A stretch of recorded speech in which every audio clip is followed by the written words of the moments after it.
Hello friend, good morning. कैसे हैं आप सब? मैं रिचा, आपका अपने channel NCERT solutions with Richa में हार्दिक स्वागत करती हूँ। Welcome back to my channel. आज करंट अफेयर की सीरीज़ लेके आए हुए हैं। देखते हैं इस करंट अफेयर की सीरीज़ में क्या है। हमारा फर्स्ट टॉपिक है माउंट एवरेस्ट की बढ़ रही ऊंचाई। माउंट एवरेस्ट की ऊंचाई क्यों बढ़ रही है, आइए देखते हैं। हाल ही में हुए एक अध्ययन में कहा गया कि एवरेस्ट से 75 किलोमीटर दूर अरुण नदी बेसिन में भूभाग के नष्ट होने से माउंट एवरेस्ट चोटी प्रतिवर्ष 2 मिलीमीटर तक बढ़ रही है।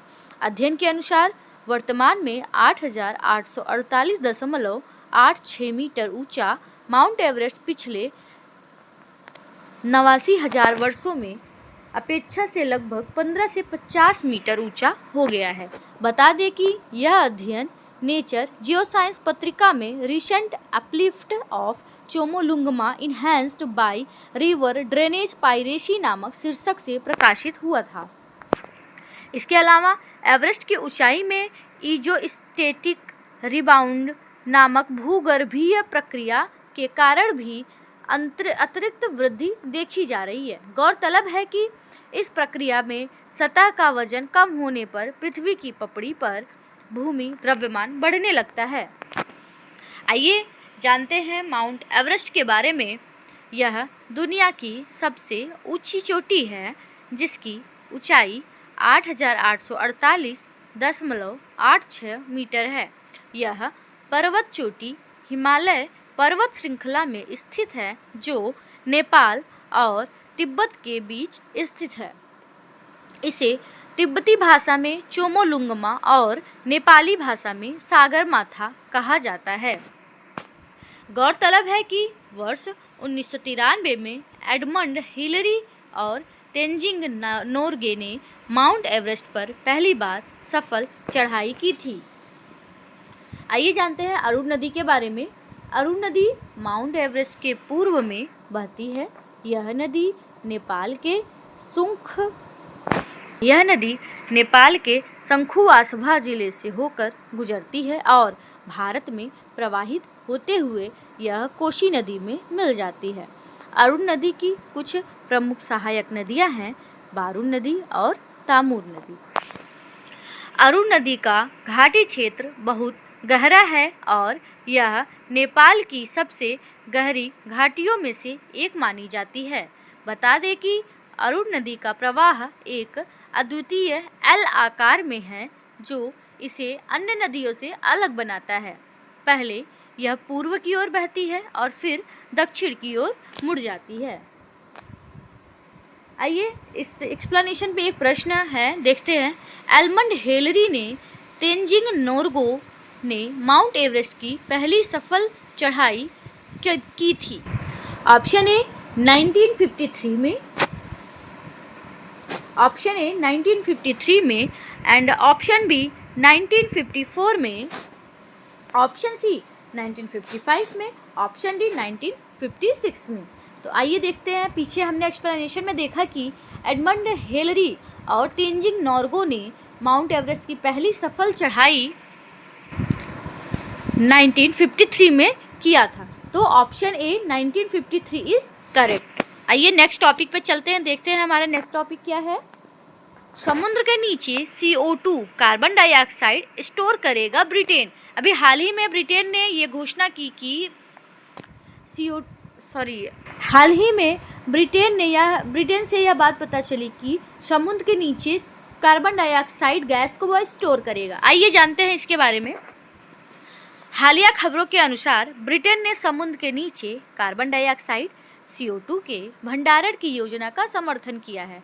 इस योजना का उद्देश्य ग्रीन हाउस गैसों के उत्सर्जन को कम करना और जलवायु परिवर्तन के प्रभावों से निपटना है। ब्रिटेन की इस पहल का लक्ष्य कार्बन डाइऑक्साइड CO2 को समुद्र की गहराइयों में संग्रहित करना है ताकि वायुमंडल में इसके स्तर को कम किया जा सके और नेट जीरो उत्सर्जन के लक्ष्य को हासिल किया जा सके।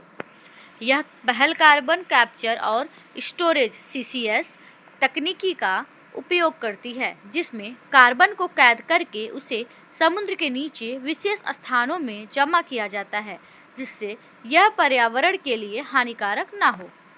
आइए जानते हैं इस योजना का महत्व क्या है। पॉइंट, जलवायु परिवर्तन से निपटना। यह योजना जलवायु परिवर्तन के प्रभावों को कम करने और ग्लोबल वार्मिंग के खिलाफ एक प्रभावी कदम मानी जा रही है। पॉइंट 2, ग्रीन हाउस गैसों का नियंत्रण।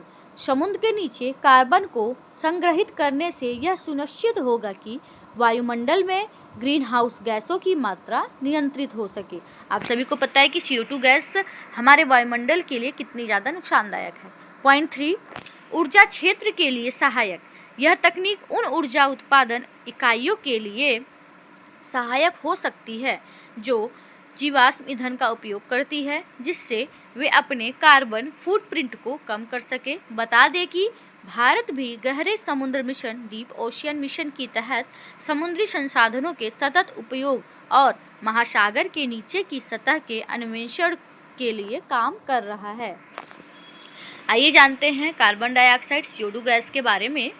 यह एक रंगहीन और गंधहीन गैस है जो पृथ्वी के वायुमंडल में प्राकृतिक रूप से पाई जाती है। यह गैस वनस्पतियों और जीवों की श्वसन प्रक्रिया, जैविक अपघटन और जीवाश्म ईंधन के जलने के परिणाम स्वरूप उत्पन्न होती है। यह गैस प्राकृतिक रूप से पर्यावरण में संतुलित रहती है, लेकिन मानव गतिविधियों जैसे औद्योगिक प्रक्रियाओं, परिवहन और वनों की कटाई ने वायुमंडल में इसके स्तर को असंतुलित कर दिया है, जिससे ग्लोबल वार्मिंग और जलवायु परिवर्तन की समस्याएं उत्पन्न हो रही है। बता दें कि भारत दुनिया के शीर्ष CO2 कार्बन डाइऑक्साइड उत्सर्जक देशों में से एक है, लेकिन देश ने 2017 तक नेट जीरो लक्ष्य प्राप्त करने की प्रतिबद्धता जताई है।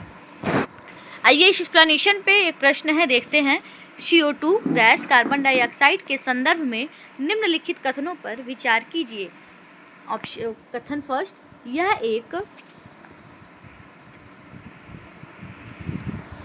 एक रंगहीन और गंधहीन गैस है। सेकंड, यह पृथ्वी के वायुमंडल में प्राकृतिक रूप से नहीं पाई जाती। उपर्युक्त में से कौन सा कथन सत्य है? ऑप्शन ए केवल 1, ऑप्शन बी केवल 2, ऑप्शन सी 1 और 2 दोनों, ऑप्शन डी ना तो 1 और ना ही 2। जैसा कि पीछे हमने देखा कि कार्बन डाइऑक्साइड एक रंगहीन और गंधहीन गैस है, तो हमारा जो कथन फर्स्ट है ये करेक्ट है।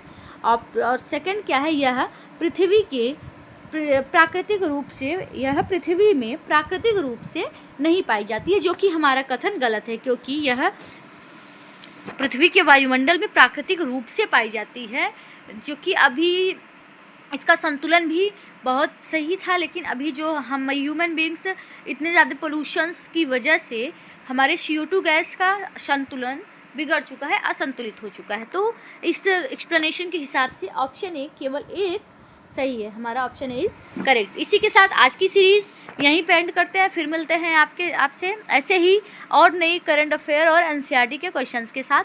Thank you so much, please support my channel. यदि आपको मेरा कंटेंट अच्छा लगे तो प्लीज़ मेरे चैनल को लाइक, सब्सक्राइब एंड कमेंट्स कीजिए। Thank you so much, bye bye.